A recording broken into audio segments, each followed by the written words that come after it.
It's been a while, guys, with brand new Blu-rays and DVDs and such to review.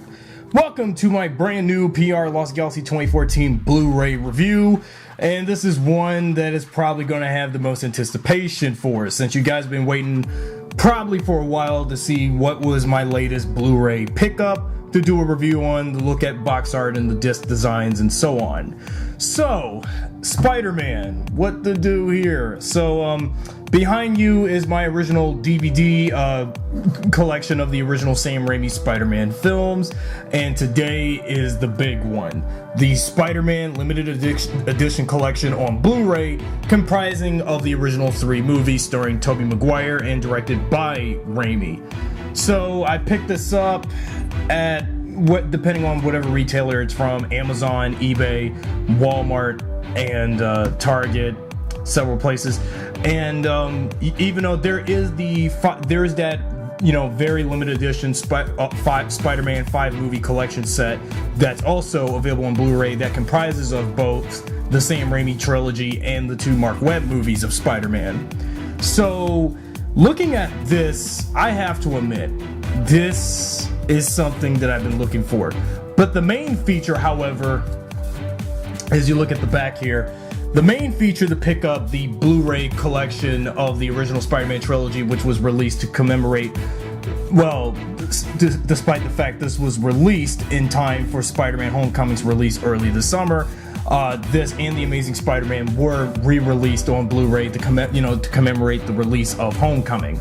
But I wanted to do the Sam Raimi movies because simply I'm a fan of the Sam Raimi Spider-Man films more than I do like Andrew Garfield, even though I like the Amazing Spider-Man films, but of course nothing tops the Sam Raimi movies. So here's some brand new features for the Blu-ray, while there is special features we've seen from past releases of the trilogy on these DVDs here. They're here on the Blu-rays as well, so there's going to be some stubble changes from what was on the Blu-ray, the DVDs to the Blu-ray versions. And so the new features, however, are the Stan Lee legacy from comic book to Homecoming, which has Stan Lee taking a look back at the history of Spider-Man with his also original cinematic adventures from this trilogy, and also teases, you know, Spider-Man Homecoming. But I've already seen Homecoming, so there ain't no point. But I'll see the featurette anyway, because even though Spider-Man Homecoming was pretty good, from what I've heard, even though at first I was not going to be open to seeing Homecoming, I got to fix the focus on this a little bit. The big feature of this set, if you get it, is the new editor's cut of Spider-Man 3. Now, admittedly, I had my fair shares with Spider-Man 3, and for those who remember seeing my original movie review back in 2013, and remember when I showed you and when I yelled, "Spider-Man 3 sucks!" Well, that was 4 years ago, but this is my new copy of the DVD because I had to watch this on the DVD for a while until I got this set, because the big surprise is the editor's cut, which is this disc here. I'm going to take a look at each of the films on their DVD versions with the Blu-ray versions. They're the same movies, but I just had to get them on 2 different formats. I've had the DVDs of the Spider-Man trilogy for so long that I think it's time I started collecting all my favorite, even though it's the same movies, but you know, what are you going to do? I mean, same movie, but you know, you're going to get them on different formats because, you know, VHS is no longer a thing anymore. Even though Spider-Man was the first film of the trilogy to be released on VHS, while Spider-Man 2 was the last, because, you know, by 2005 VHS went kaput. And so I got the entire trilogy on Blu-ray and DVD because I figured, since I'm a freak for the Sam Raimi movies, I figured it seems like whenever there's something for the Sam Raimi Spider-Man films, I go gung-ho over it. So before I do my Blu-ray review, let's take a look back on my DVDs of the original trilogy. It's been 15 years since the first Spider-Man film, and this was the film that got me into the character, because you guys saw my movie rant video about the film and my knowledge and nostalgia for the character of Spider-Man, and how I was when I was a kid in the 90s watching Spider-Man the animated series. But with Sam Raimi's first full-blown live-action feature film of Spider-Man from 15 years ago, starring Tobey Maguire, this was the film that introduced me to become a big Spider-Man fan. Even though I wasn't that big on the character when I was a kid, before age 10 no less, when this came out 15 years ago. Originally I had the first movie on DVD, which had the full screen version, but the full screen DVD release is very rare right now. So basically all you can find is the widescreen version, which has the real poster cover of Spider-Man crawling on the wall here, which you've seen in, because this was basically, I remember when the first Spider-Man came out 15 years ago to this day. I remember seeing this as a poster in the movie theater one time when I saw this. I'm like, oh, Spider-Man getting the movie? No way. Yeah, but that was 15 years ago, guys. I mean, man, I miss the days of 2002.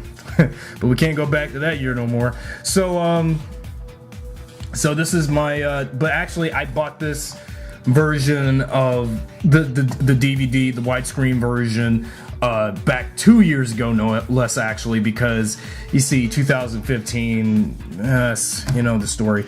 So well, I had to get this new copy. I had to get a new DVD copy of the first film because my original DVD copy got destroyed and had scratches and stuff on it. The movie wouldn't play, as often all the way. So the widescreen is better because it plays better. Basically, like on the Blu-ray, of the limited edition Trilogy collection, which includes the editor's cut of Spider-Man 3. Most of the features that's on the DVDs or on the Blu-rays probably remastered still in the same quality as the DVDs, but I'm not quite sure. So so of course the back cover has the iconic alley kiss between Spider-Man and Mary Jane, even though with this red aura around the back of the DVD here. And I am so nostalgic for the bonus features, including the commentary with Sam Raimi, Grant Curtis, the late Laura Ziskin, and Kirsten Dunst. Then you got all the technical features, like the presentation of the film in widescreen or full screen, depending on for those who have the film on DVD right now. Then you have those TV spots, theatrical trailers, the DVD-ROM featurette, and that's probably obsolete to this day, I think. And also the countdown to Spider-Man 2 web link thing, and then the record your own commentary feature. All of this was back when I didn't have a computer like this where I could do that. Record my own commentary of Spider-Man. But, this featurette back then, looking back on this, is pretty cool. Disc 2, of course, had the making of Spider-Man featurette from, back when it aired on HBO in 2002. Then the profiles for Sam Raimi and Danny Elfman. Then screen tests of Tobey Maguire, J.K. Simmons, and so forth. The gag and blooper takes feature. Then the Spider-Man comic archives, the Rogue Gallery, and even another DVD-ROM featurettes. Of several other things as well. So, this was Spider-Man 1 on its original DVD release. Now, you guys may remember 3 years ago, this was my very first DVD review on the channel back in 2014. But in reflection and counting down to this Blu-ray review is my recap of my Spider-Man 2 / Spider-Man 2.1 DVD review. If you can retell, this was my first DVD review back in 2014. Check it, it's on my channel. And this came with the slip cover, so the original Spider-Man 2 cut DVD release. Cover slip to slip off the DVD case and open this, and then bam, there's the movie in the second disc with the bonus feature stuff. So I don't have my original copy of Spider-Man 2, the regular cut of the film. I had to pick up Spider-Man 2.1 because 2.1, you get more, extra footage and some altered dialogue here and there, which we'll also get in the editor's cut of Spider-Man 3 eventually. Really, the 2.1 cut, I wanted to get this for so long because, I was so stuck with the original cut that I wanted to see what was cut out from the original version of the film that was released back in 2004, 3 years ago. Not 3 years, 13 years ago. And So I had to get this in replacement of my original copy of Spider-Man 2. So yeah, basically I've been damaging these movies because you can tell I've been, you know, long story. So yeah, bonus features for Spider-Man 2.1 might be on the Blu-ray release of the limited edition collection set of the trilogy, but I will find out when I pop in Spider-Man 2 later on. Same features, but the original cut Blu-ray DVD had the Sam Raimi, Tobey Maguire, Grant Curtis, Avi Arad commentary and so on, and the tease in the original trailer for the film, and the train music video of Ordinary. And disc 2 had that 12-part 2-hour-long documentary of the progress of how they made Spider-Man 2, making it very much better than the original, while Spider-Man 2.1's release had the sneak peek of Spider-Man 3, the 2.1 featurette, the multi-angle of Danny Elfman's score featurette, the Great Effort Comes Great Resignation featurette, which is about the visual effects, and the visual effects breakdown for Spider-Man 2.1 compared to, well, which we never got for the original Spider-Man 2 cut, but then again, but take what's granted. So yeah, Spider-Man 2.1 is the only one I have. Well, if you rather prefer the original Spider-Man 2 cut, get that or get this, because well, my preference is, and my recommendation, get Spider-Man 2.1 because, well, it's simply better because you get more extra scenes that were not, or in alternate shots that were not included in the original cut of the film. Now you know my fair share with Spider-Man 3, the black sheep, no pun intended, of the trilogy. And yeah, I'm going to regret for destroying my original copy of this on DVD back in 2013. Yeah, something came up around that time. I was frustrated and I don't know what was going on with me back then. You can tell I really had my deal of psychological issues. So yeah, Spider-Man 3. This is my new copy, by the way, because I had to get this in time for the 10th anniversary back in May, which made a lot of sense because Spider-Man 3 is 10 years old now, and I figured need to get a new copy of this on DVD before I got this Blu-ray set, which I'll review in a couple seconds. So this was, well, what I got was my original singular disc edition, even though Spider-Man 3 was originally released on a singular, in both different editions. For the DVD, the singular edition and the 2-disc edition, which is very hard to find, but it's still hard to find now. But actually, nowadays, it's not as hard to find now. But back when Spider-Man 3 had its DVD and original Blu-ray release, the 2-disc DVD edition was very hard to find because you can tell that by the time when Spider-Man 3 happened, there was a lot of changes in terms of marketing and promotions compared to the things we got in the first 2 movies. Because the third movie was when things started to shift a lot with what we got going compared to all that good stuff we had in the first 2 films. Because you see, as for the singular edition, on the other hand, on this DVD is the special features, which you can only get on this 1-disc DVD with filmmaker and cast commentaries, a blooper reel, the Snow Patrol music video, and photo galleries of concept art, behind the scenes images of like how they did visual effects and stuff, and that's it. And like Spider-Man 2 and 2.1 comes the slip case to open up the DVD, to slide this off the case, and then bam, open the disc, and there's the movie. So there you go. And yes, I will not destroy this like I did in my movie review that I did in 2013, which, remember when I said in that video, go check it out and come back here. So now let's get on to the main attraction of this review. With all that being said, with the original trilogy, hold on a second. With that being said, with the original trilogy, here is for the first time in a long shot, my Blu-ray copies of the original Spider-Man movies. All hail Toby. No offense. And I have to admit, the Blu-ray Steelbook design and release is pretty cool. I like the shimmering gold of silhouetting the villains that Spider-Man fought throughout the original trilogy. Green Goblin here, Sandman here, but it looks like I don't know what that's supposed to look like. It looks like somebody else. I can't even tell because from the look of it looked like a visor of a Power Ranger helmet a little bit to me right there. But no, that's actually Sandman. Doc Ock here, and Venom right here is showing the teeth because you can make it out with the fangs here. And I like the way how they layered out like this, like a book, like I'm reading a storybook, but it's mostly behind the scenes information. We saw this earlier. Now let's take a look at the Steelbook and just see what we got here. Yeah, and it's very nice that they're showing all these rare behind the scenes images and images you can find anywhere, like on the internet, like on Google, Yahoo, when you image search anything related to Spider-Man. Now be aware that there is a couple of images that some behind the scenes images we've already seen already, production stills that we've never, but mostly including production stills we never saw before.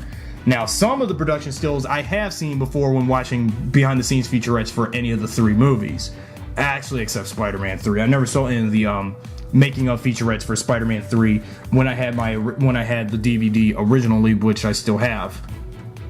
And it's pretty nice the way how Sony re-released these films in this set, where, you know, for the first half of this, you know, the first half of the Blu-ray collection set is like a storybook where it tells the origins of how the movies were made, from Spider-Man 1, which is the tagline, the journey from comic book to celluloid. And this is a rare image. I never saw a Spider-Man in the wrestling match with Bonesaw McGraw, and I really like that. And here are some more rare images I've never saw before, which is pretty nice. Something I never thought they would, you know, release 15 years later for this film. And there's a lot of freaking behind the scenes images and behind the scenes information. For some reason, this is like something that Shout Factory did for the Power Ranger DVD box sets, detailing information of cast information, behind the scenes stuff on their box sets for, like, let's say, you know, MMPR. Wait until when I get the Mighty Morphin Power Rangers Complete Series DVD box set eventually, and probably other TV shows and movies and box sets like this in a collection like this, detailing a lot of behind the scenes information. So this is pretty, you know, and this rare image of probably Tobey Maguire in a Spider-Man suit, or that's probably a stand-in stuntman suit actor, you know, with the black lens, because you can tell, and so on, just all this information. And then we move on to Spider-Man 2, the evolution of a superhero. You know, you've seen this image of Spider-Man gliding not married, Aunt May, the safety, you know, landing her to safety. This is a rare image of Mary Jane from the film, which was never released ever in broad public. It seems like whenever you show this off for the first time in so long over the course of the 15 years of this, you know, the Spider-Man film franchise, it feels like you're trying to break the NBA by trying to reveal what was never been shown in broad public or hardly anywhere to anybody who's a big movie fan or superhero movie fan in general, and stuff like that. So, and a storyboard image for the diner sequence that never was released, that I never got to see. Good thing they finally had the audacity to release this storyboard still for Spider-Man, for one of the storyboard stills for Spider-Man 2 13 years later after Spider-Man 2 came out. And this rare image of, you know, Alfred Molina, you know, in his Dr. Octopus costume. This, you know, because you know how they did, you know, at times they would use, you know, the practical tentacles and stuff like that, animatronic tentacles and so forth. And this is a rare behind the scenes still here, and probably this image, and that's it. And then we move to Spider-Man 3 with the tagline, "Old friends and new faces." Okay, so yeah, blah blah blah. Get to, you know, and some of these images and all this information. This is you gotta pick this up, guys. This is a great collection. Or if you have the 5 movie collection Blu-ray box set already, you know, the Legacy collection, good for you. But I had to get the original trilogy by itself on Blu-ray in this set because, you know, editor's cut. So there you go. And you know, I've seen this image before, and never saw this image. But okay, so there you go. That's all of the information in book form detailing the legacy of the original trilogy. Now, according to this excerpt, I think this is probably where... No, I thought this is where Sam Raimi admitted that Spider-Man 3 was awful, but never mind.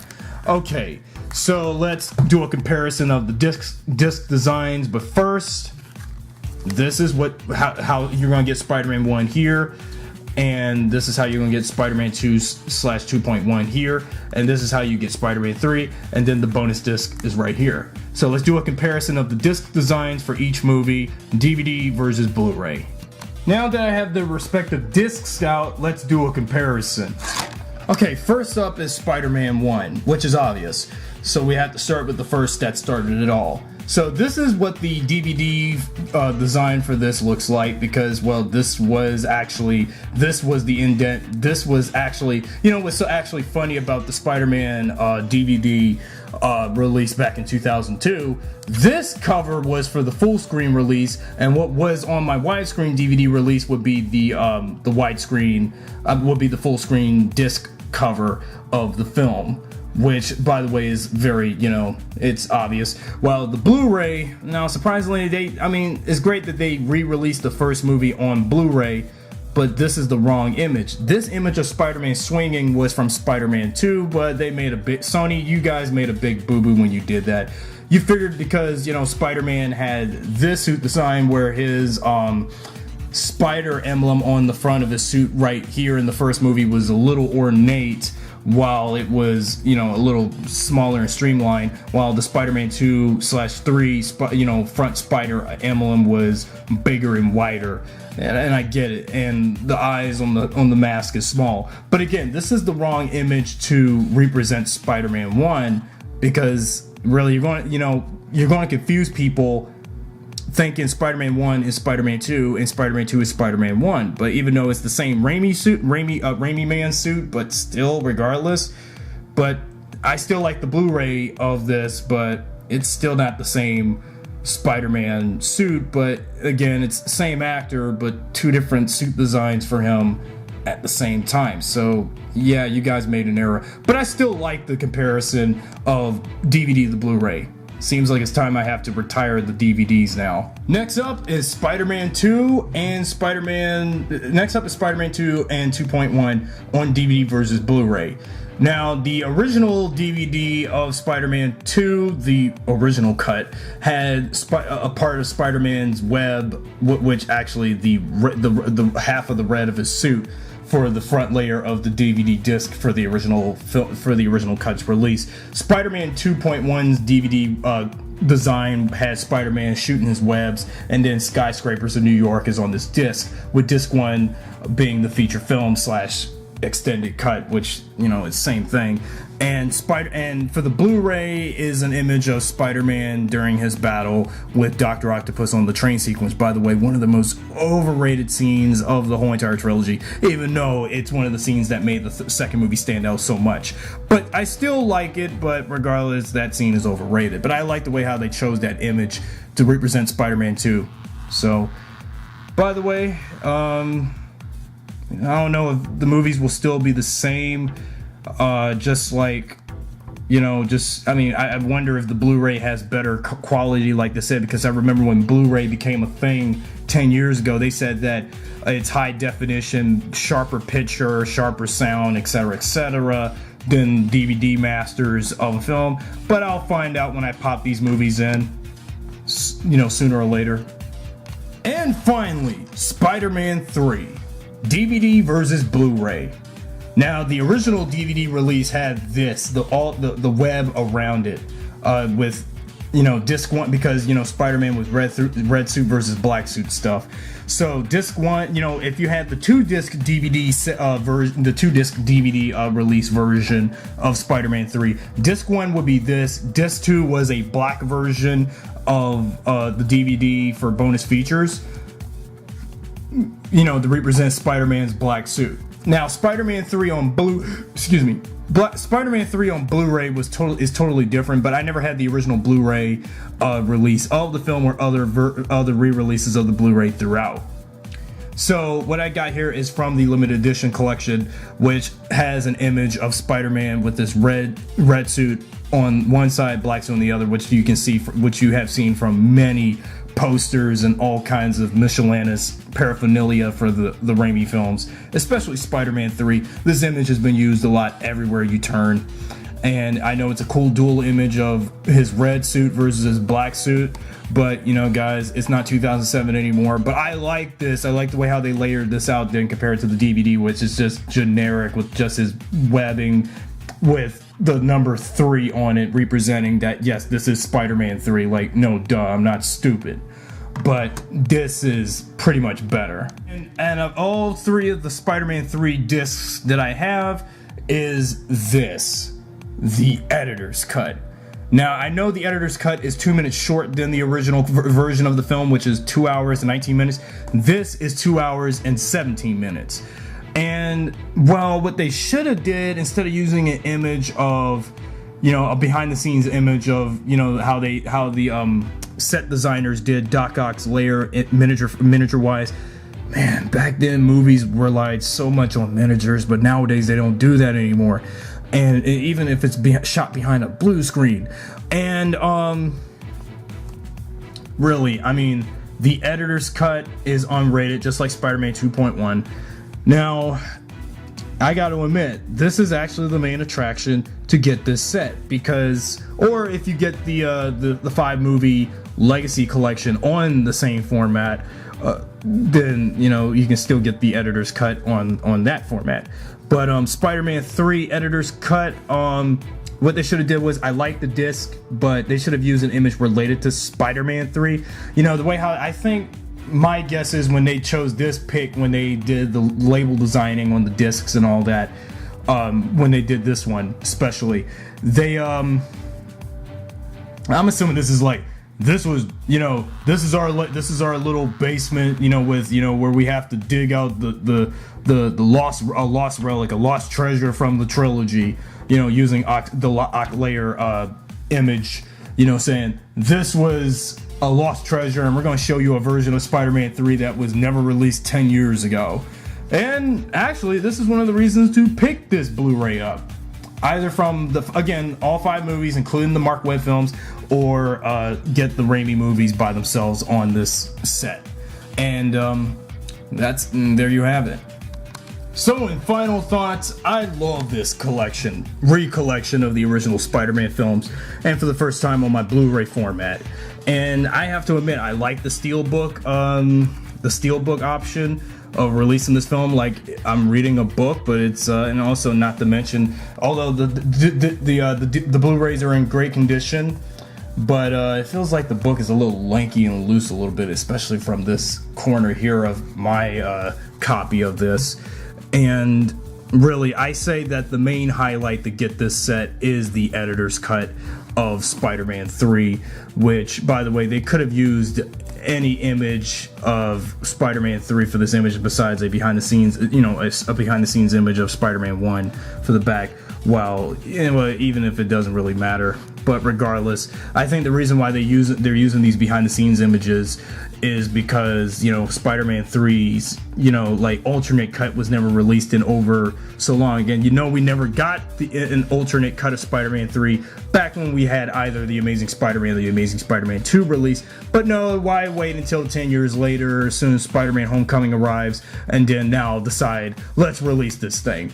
But I think it feels like it's a little too late for that, because, well, we have waited forever for an alternate version of Spider-Man 3. Yeah, I know, same movie, but of course you're going to get new scenes and alternate, you know, shots of stuff that we never got to see, including scenes that we saw in trailers and TV spots for Spider-Man 3 10 years ago. And finally seeing that restored here, along with a couple new, you know, like pieces of some new dialogue. And I know from what I've heard, editor's cut has some scenes swapped around. I'll see this eventually when I have the chance.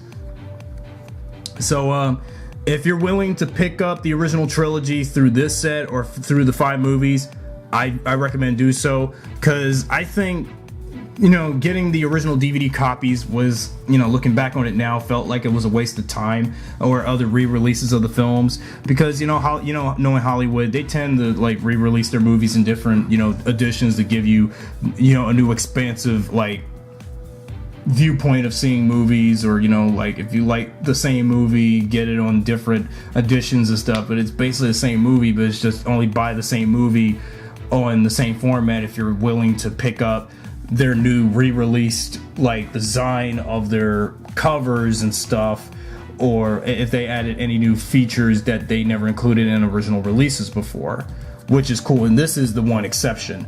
So let me know what you guys think about my Blu-ray collection review of the original Tobey Maguire Spider-Man trilogy. And I'm off for now. Anthony Marsh Jr. on PRLostGalaxy2014. Subscribe, drop a like, and more Blu-ray and DVD reviews to come. Thanks for watching.